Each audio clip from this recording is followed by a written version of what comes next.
this opportunity to do two things during that short time, to give a presentation that we were to do in the morning, but we were not able because of time, and also give a little brief of what other activities are going on in NIB through the research station. And we had a target to do evaluation of the response of the maize variety in Pakera and the application of nitrogen, phosphorus, and potassium.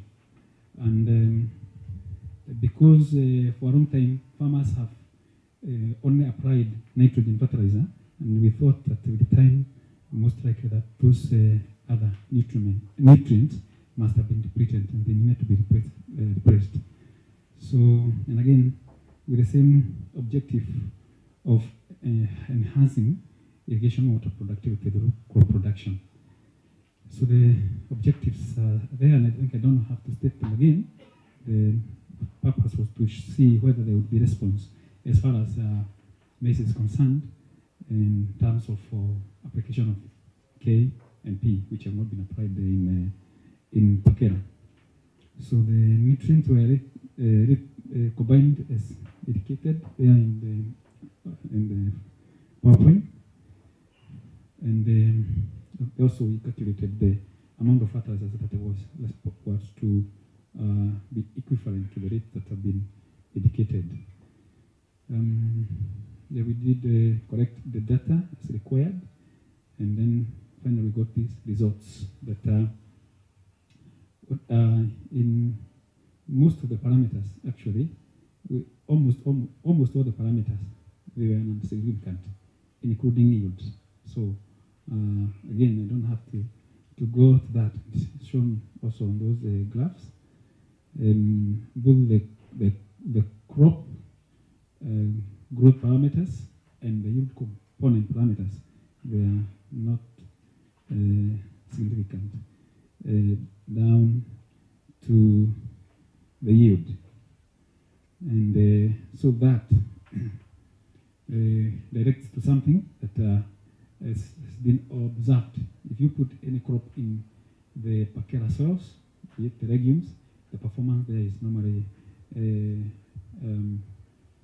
actually enormous, and this indicates that those fertilizers are maybe still adequate, depending on the, well, we used only one site, but we need to go to do other sites, and but it's an indication that those soils are still have the nutrients that we are looking for. And since it was a first-time trial, we may need to we may need to repeat that experiment several other times. As we also consider those other factors that we mentioned when we were discussing about zinc fertilizer in Bura, the biophysical factors which may be also necessary to confirm whether they can be effective in this. So that is what I wanted to highlight, so that again this one is also considered. We have also been doing other programs, and the main ones, particularly in collaboration with the agrochemical companies. I think within this heading here we had about nine products which were being tested in MEAD, and which are financed by agrochemical companies. And we've started also releasing them to the PCPPB for them to be considered, those which have qualified and those which are not qualified. We had three categories. We had herbicide products, we had pesticide products in terms of fungicide control, that is fungal control, and also pest, that is insect pest control. We were collaborating with the scientists who are experienced in this, Mr. Kabo being one of them.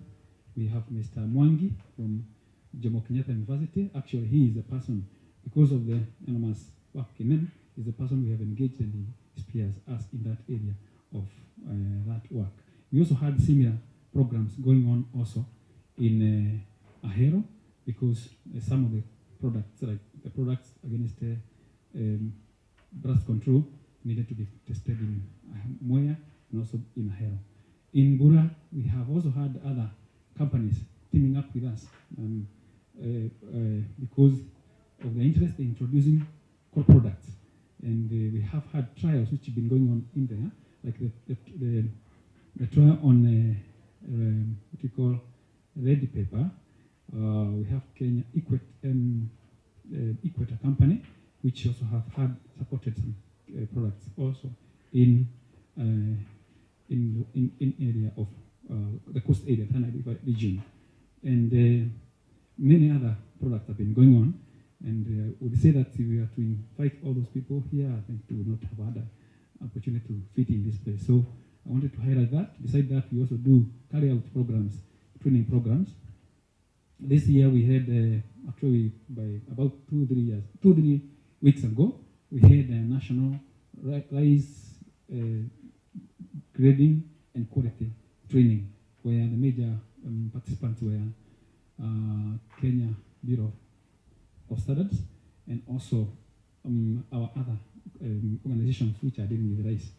The other year we had a team from South Sudan which came all the way to Miad, and we had a 1-week training program. So that and many other, we are collaborating also with other institutions to continue to spearhead the agenda of food security improvement in Kenya. With that, thank you very much.